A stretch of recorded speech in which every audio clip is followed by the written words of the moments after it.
Hello, good evening, and welcome to Game Over on ST. And it's time to bring you up to speed of what is happening in the sporting world. Today, we turn our attention to the Super Clash in the Ghana Premier League, the Euro 2020, and some transfer stories relating to Ghanaian players. My name is James Oheneba McKeown. Let's start from the Super Clash, and Kumasi Asante Kotoko captain Emmanuel Jamefi will be available for selection when they face Accra House of Folk in a crucial Ghana Premier League fixture during the weekend, despite facing charges of misconduct at the Ghana Football Association Disciplinary Committee. There were fears the pace winger might have been suspended for the clash of the Titans between the Porcupines and the Phobians after he deliberately stepped on the foot of Interallies player Andy Ope. He is now eligible to play after the case has been scheduled to 29 June 2021.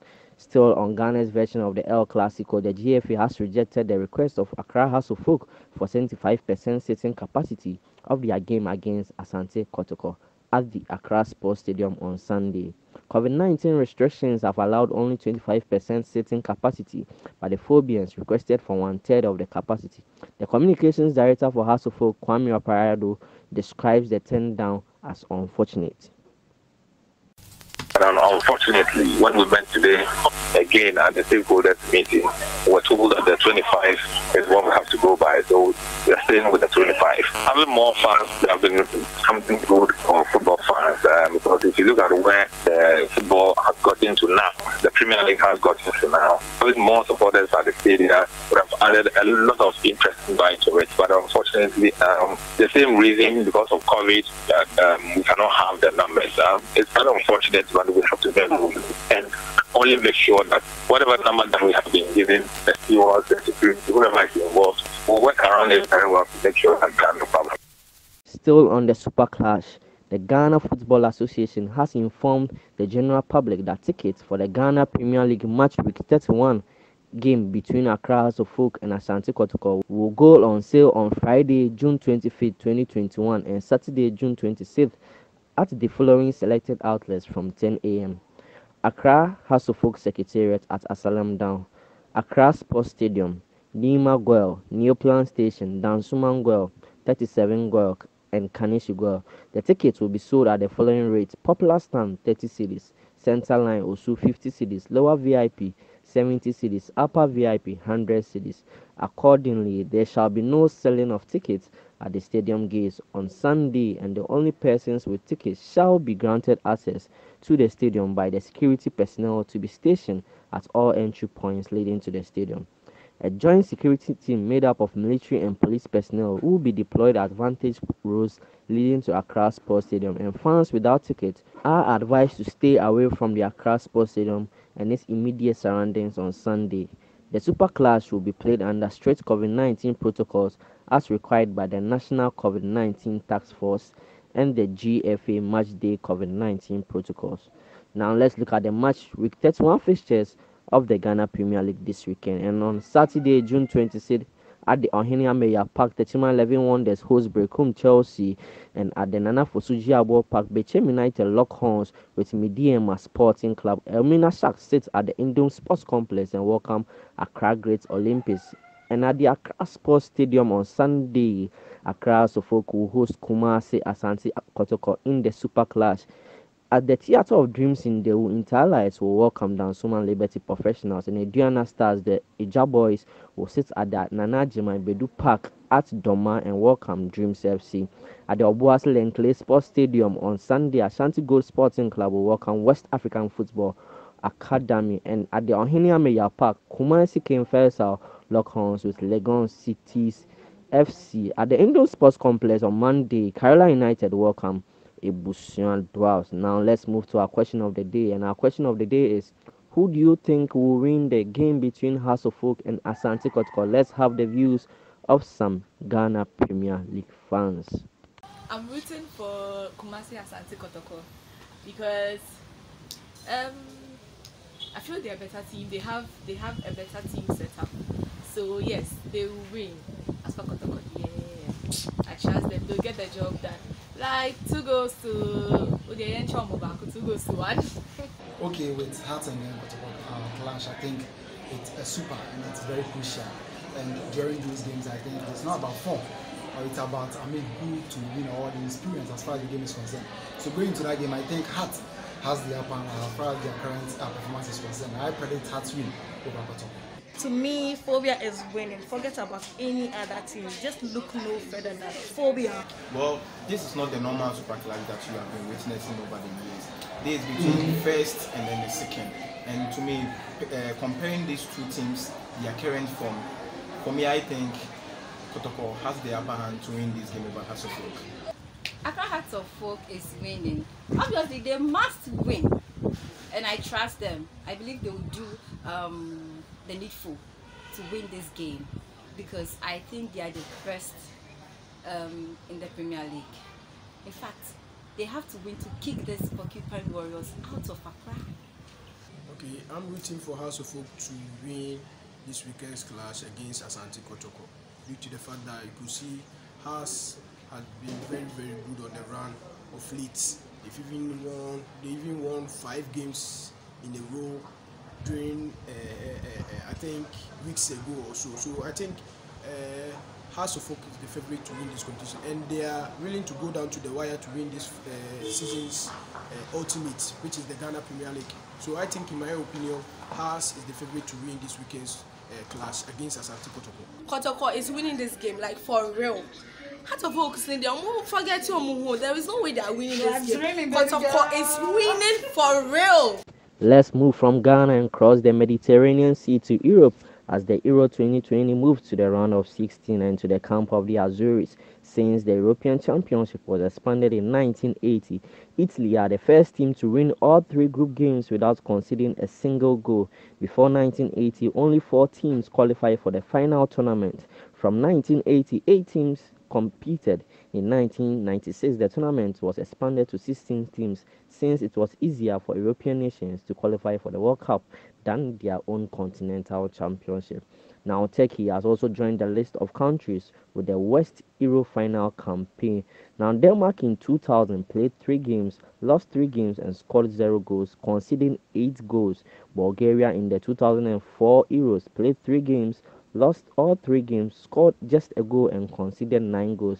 Now, the Republic of Ireland in 2012 Euros played 3 games, lost all 3 games, scored a goal, and also conceded 9 goals. Yugoslavia in 1984 played 3 games, lost 3 games, scored 2 goals, and conceded 10 goals. And now Turkey in the Euro 2020 has played 3 games, lost 3 games, just scored a goal, and has conceded 8 goals. Now to the camp of Austria. Do you know that for the first time Austria have made it out of the initial group stages since 1982? Yes, for the first time for 39 years since when the World Cup started in 1982, the Austrian team have made it out of the initial group stage of a major tournament after beating Ukraine in Group C at the Arena Națională in Bucharest to qualify for the round of 16. Now to the camp of Croatia. Luka Modric is now both the youngest and oldest Croatian goal scorer in the Euros. He became the youngest Croatian goal scorer in the Euros in 2018 in a game against Austria. He was 22 years and 273 days old, and he has now become the oldest Croatian goal scorer in the Euros this year after scoring against Scotland. He is now 35 years old and 289 days old. He is also the first Croatian player to score in 3 different editions of the European Championship finals in 2008, 2016, and 2021.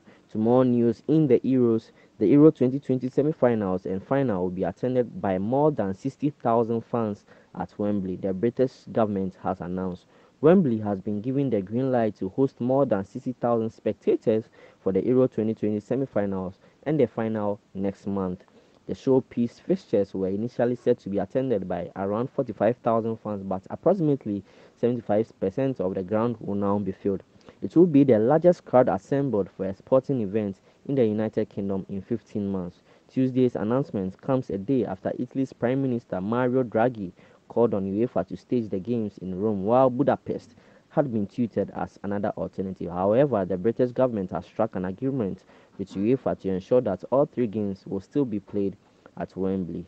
Now to the camp of Cristiano Ronaldo, and he has made history again. The Portuguese bagged a brace in Portugal's 2-2 draw against France on Wednesday night to draw level with Ali Dias as international football's all-time record goal scorer.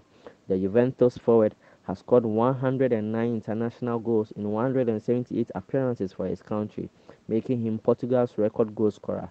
As well as that, he has scored 14 European Championship goals, more than anyone else, and has the record for Champions League goals with 134 and Real Madrid goals on 451. Sweden and Lithuania have been his favorite opponents, scoring 7 against each of them. In European Championships and World Cups combined, Cristiano has 20 goals. Again, that's more than anybody else.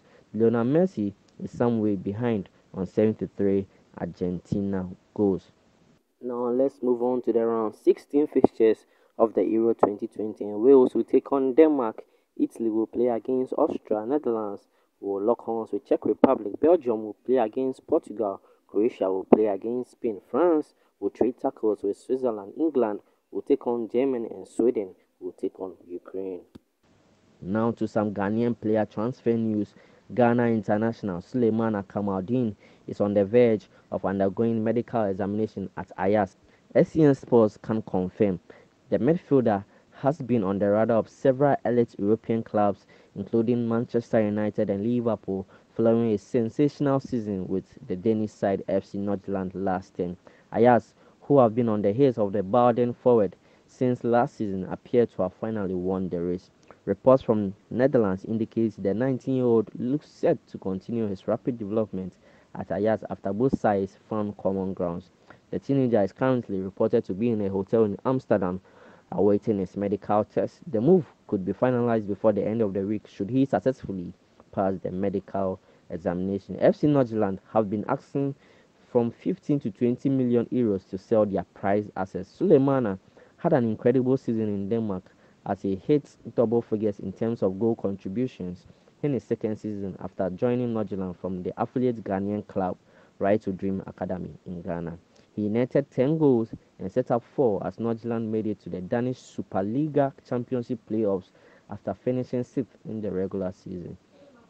Now, Ghanaian forward Kevin Prince Boateng has completed his move to boyhood club Hertha Berlin as exclusively predicted by STN Sports.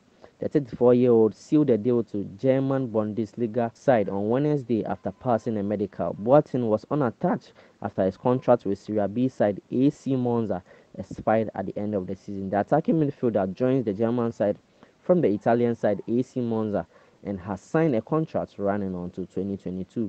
For the former Ghana international, it's a return to where his career as a professional footballer once began. The 34-year-old will wear the number 27 shirt for the old ladies. Part of the plan is to bring Boateng back to the club after he left 14 years ago to join English side Tottenham Hotspur. He has since featured for Dortmund and Eintracht Frankfurt in the Bundesliga, making 129 appearances. He won the DFB Pokal with Frankfurt before returning to Italy to sign for Sassuolo, having won the Serie A with AC Milan in 2010. These days, he works as a pundit for German television station ARD for Euros 2020. Boateng joined Hertha Berlin Academy as a 7-year-old and moved up through the ranks of the club's youth sides before breaking into the first team squad in 2005. This is where time will allow us to draw the curtains down here on the show. Has been Game Over with me, James Oheneba McKeown. We come your way same time next week with more sports updates. Bye bye.